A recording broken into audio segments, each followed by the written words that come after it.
Good day, YouTube. I'm back with another one. And as you can see here, this is a 2018 Chevy Equinox that I won off of the Copart auction here. Now, just to start, those were just some of the preview pictures when I first saw the car on the site. And this is actually the upon arrival here. Pretty much busting it down, taking it apart.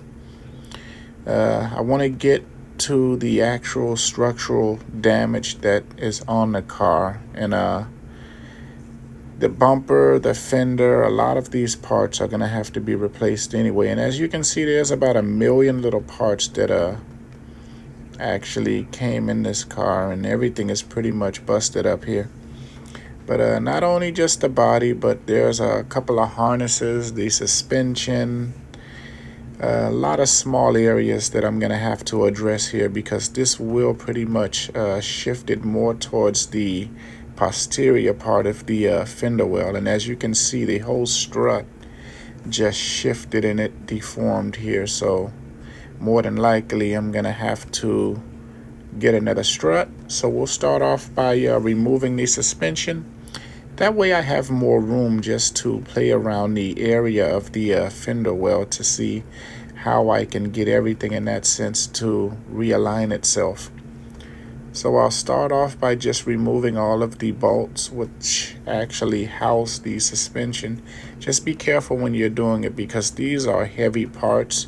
So you always want to make sure that you have your support structure set up to where parts are not falling, or you find yourself in a hard position of where you're removing screws, but then you may need another hand to actually come in and do something. So at times, this can be a difficult task when you're doing it by yourself, which I'm doing here. So now this is my pull bar. This purchased from Amazon. I find it to be real good when it comes to stretching metal parts that are just hard to actually try to move without the correct tools here when you're working with a hammer. But this works real good. I think it's about 10,000 pounds of pressure that it's pushing here, so it works great to actually get that metal to move and stretch to where I can get it back to line up how it should be for the fender well cover to fit into place, and so that when it comes to turning the steering wheel, as far as the steering wheel radius, there's no issues with tire rubs or things like that. Now moving on to the fender, I pretty much did everything in different parts of the day here. This is the fender. I got most of the car already bust down. A lot of the parts are already out, so these parts came in, and I'm actually giving it a good scuff down with a scuff pad here.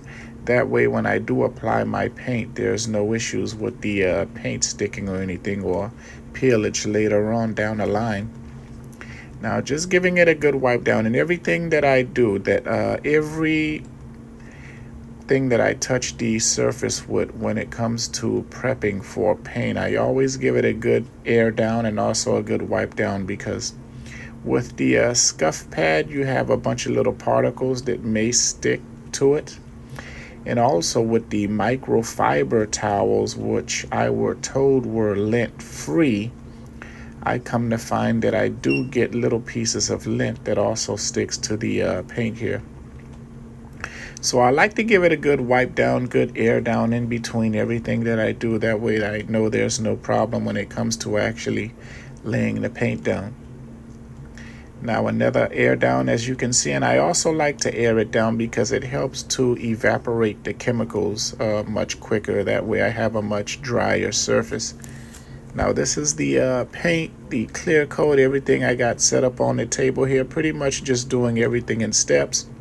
Shaking up my bottle because it's been months since I actually used the clear coat in my reducer. So I like to shake it up. That way all of the chemicals that are within the can are not sitting towards the bottom, because some of these chemicals are actually colloidal suspensions, to where you let it sit and there's just certain agents that bond or work with the fluids that's within the chemical here to make it work. So it starts to separate. So I make sure that I give it a good shakedown. Now getting my paint prepped, getting everything ready to go, since the surface of the bumper and the fender is pretty much cleaned down and good to go, ready for paint. So I'll degrease it, make sure that it's nice, clean, and dry, and then we'll just get to spraying here.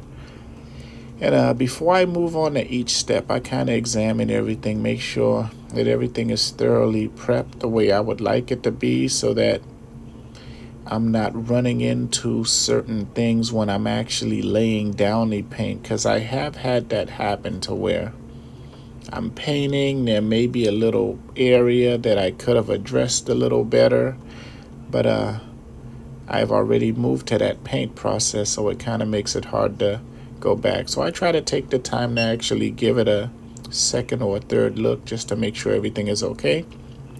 Now before I move on, I also have the Bulldog adhesion promoter here, which I'm gonna apply over the plastic bumper cover here. Now when I do this, I don't automatically get to spraying paint right after I apply the adhesion promoter.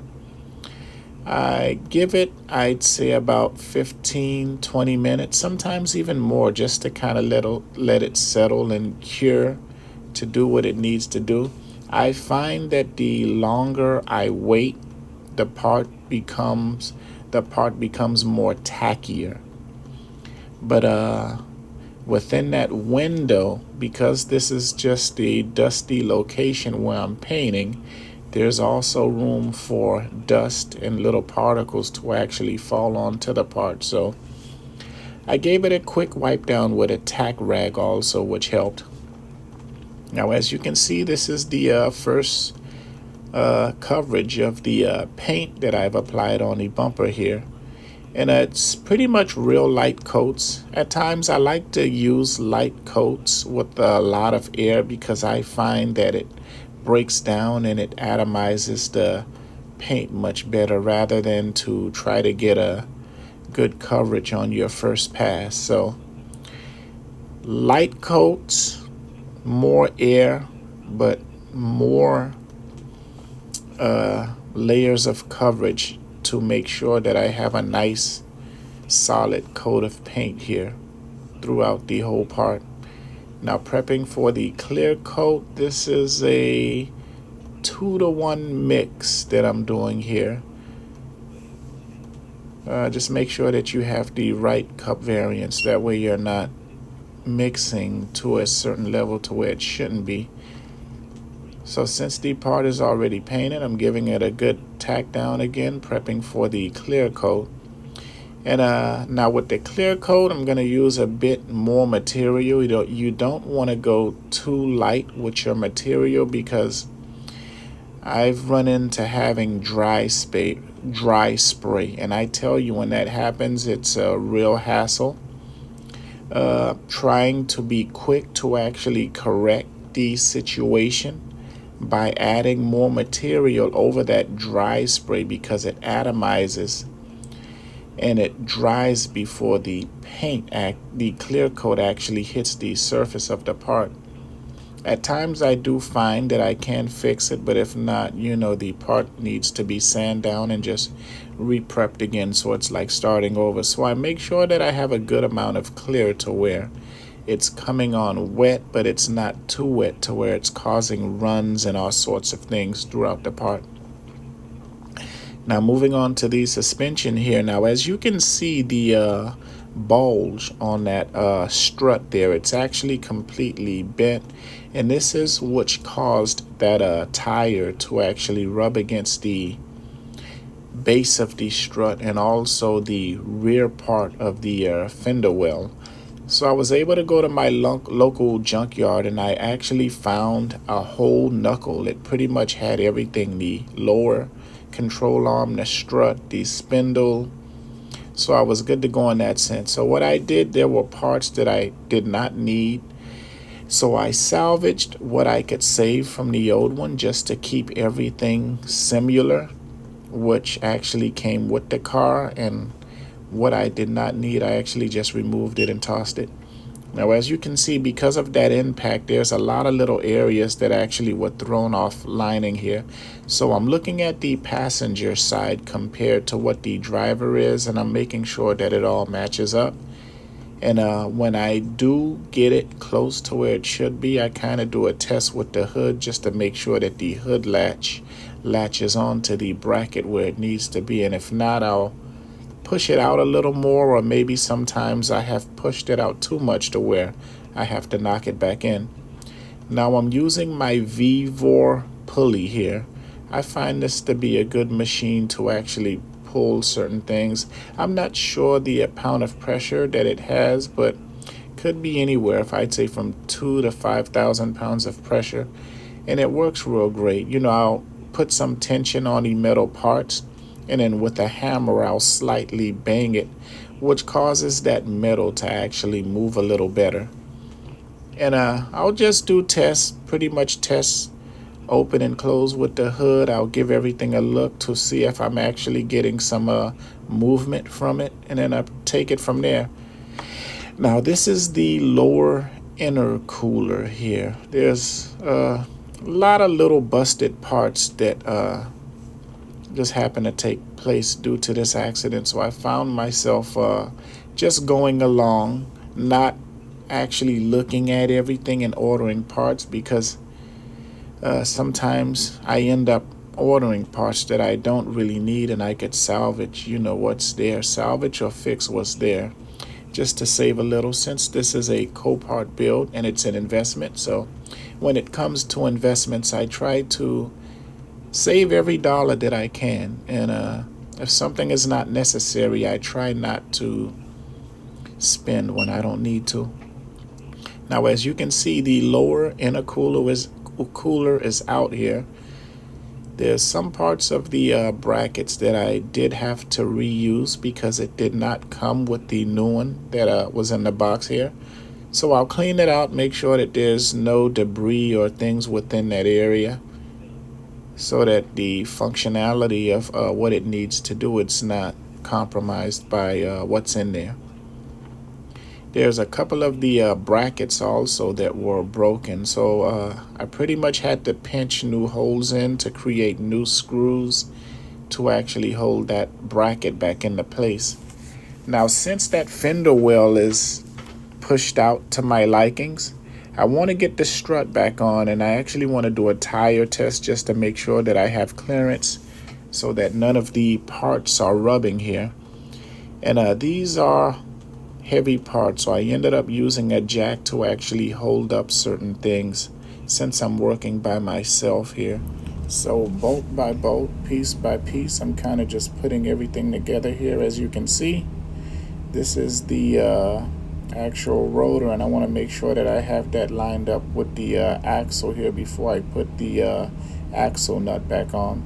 But all of the bolts that I actually do have in place, they are not tightened or torqued yet. I want to get all the bolts in place before I move on to torquing everything to the proper specs, because at times you may tighten something and that prevents you from actually lining up another neighboring part. So I like to kind of have everything loose so I can get it all together before I move on to finalizing the actual torque specs. Now this is the fluid reservoir here. This is the washer fluid, which is actually housed within the fender, beneath the fender surface here. And due to this impact also, I found that the harness on the driver's side, the washer fluid, the headlight harness, everything was pretty much busted up here. But as you can see, I got it all tightened again, and I used a surface tape which actually prevents moisture from getting into the electrical, because that's what we don't want, because there's all sorts of corrosion which leads to more issues with electrical. So make sure that you're using the proper surface coverage material when it comes to wiring, and seeing to it that all of the wires are actually stable so they're not bouncing around. cause your connected wires to come loose and may cause further issues later on down the line. Now moving on to the fender here, wanted to make sure that I had all of the internal parts in position of where they should be before I actually had the fender put into place, because I find that it's easier. I have more access to all of the internals here. So same process, I'll put that on. I won't tighten it. I'll keep it loose because when it comes to the fender, it does have room for adjustments and play, because at times I find that I open the door and it's rubbing against the edge of the fender there. So there's just certain areas where I have to do a bit of adjustment just to get everything to line up to where it should be. But as you can see here, there are some gaps, so I'm gonna kind of play with it a little just to get everything to line up.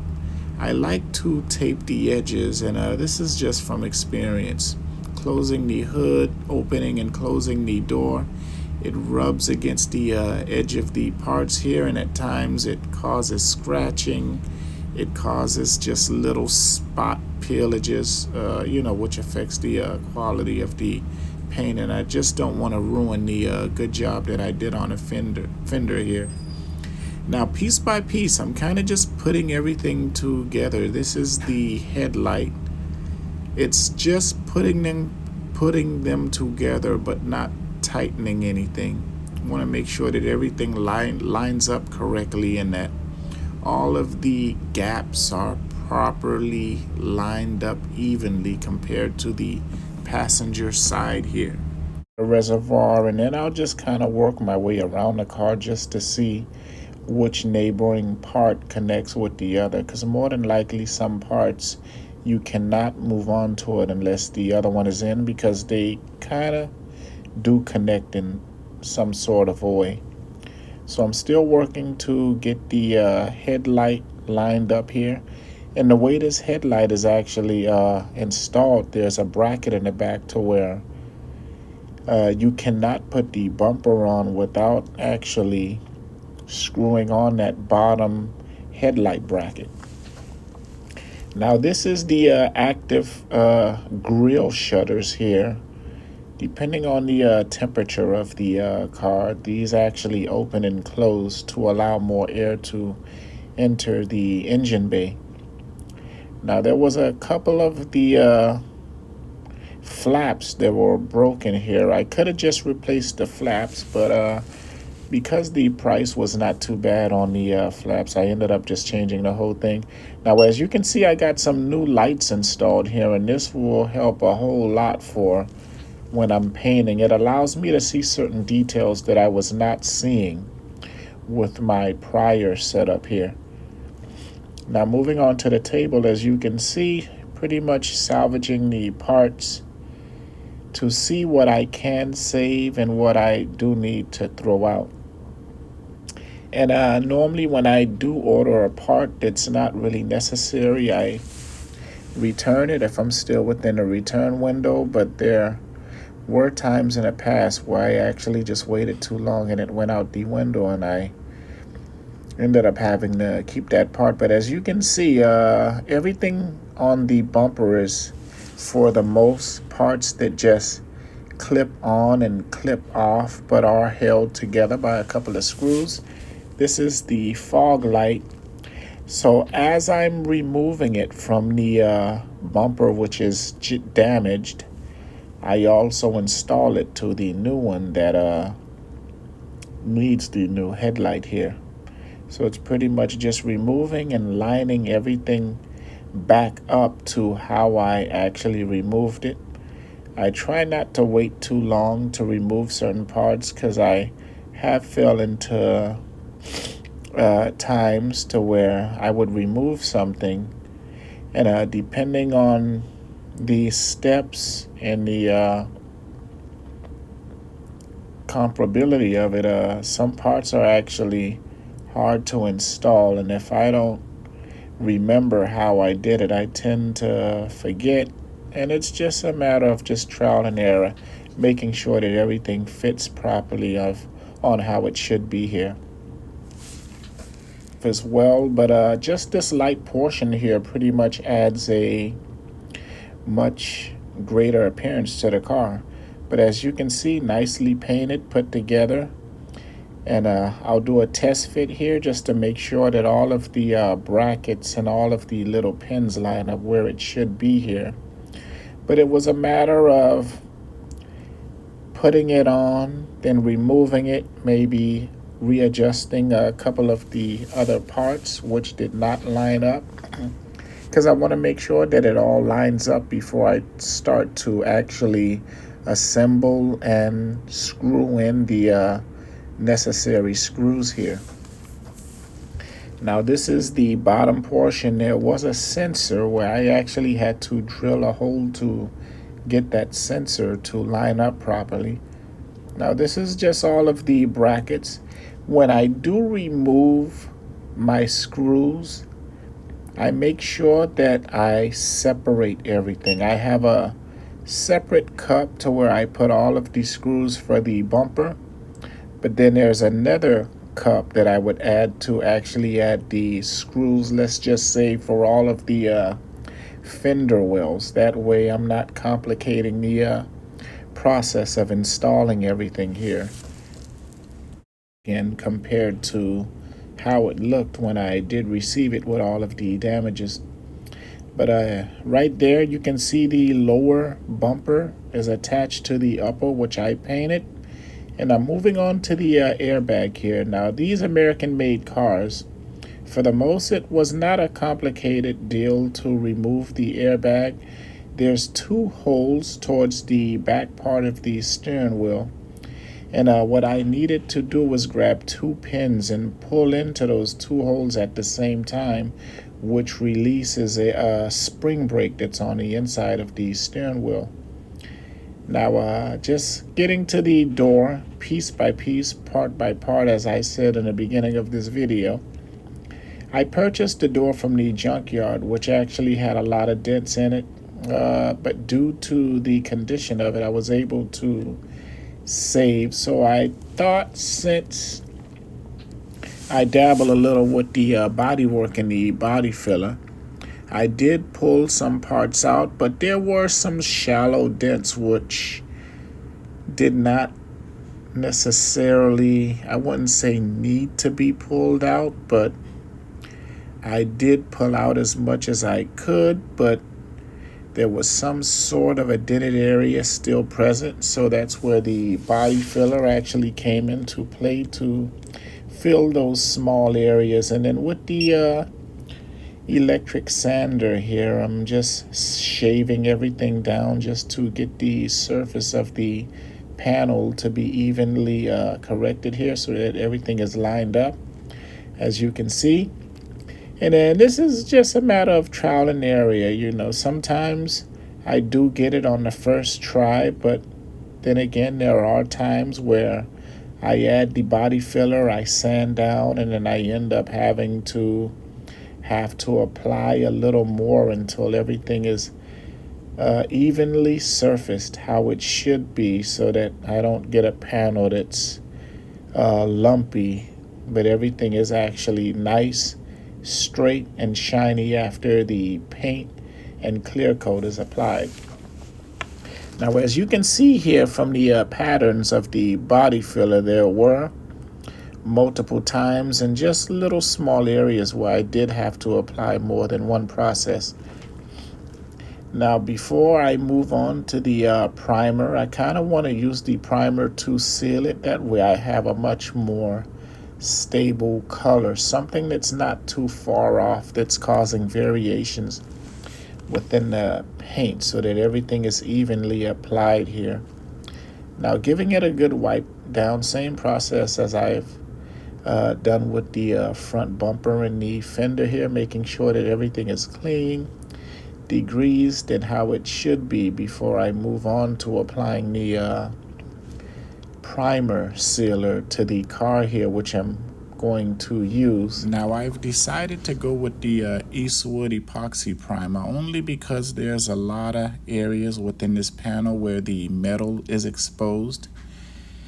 And normally when there's more of the paint rather than the metal. I do not apply a thick layer, but I do apply enough to where it seals off the panel to where when I do apply the paint, it does not require me to actually use a lot of paint to cover up all of the areas that may show different shades throughout the panel, so that everything is symmetrically and evenly distributed here. But as you can see, just left and right passes throughout the panel, light coats, and I'll kind of examine everything, see how it looks. And the other thing to the epoxy primer, when I do spray this, I do not directly go to paint. I find that in order for you to get the best results from this epoxy primer, it's good to actually let it flash off for 1 or 2 days. And in this process, I'm able to actually come back and view all of the errors or just little things I might not have caught.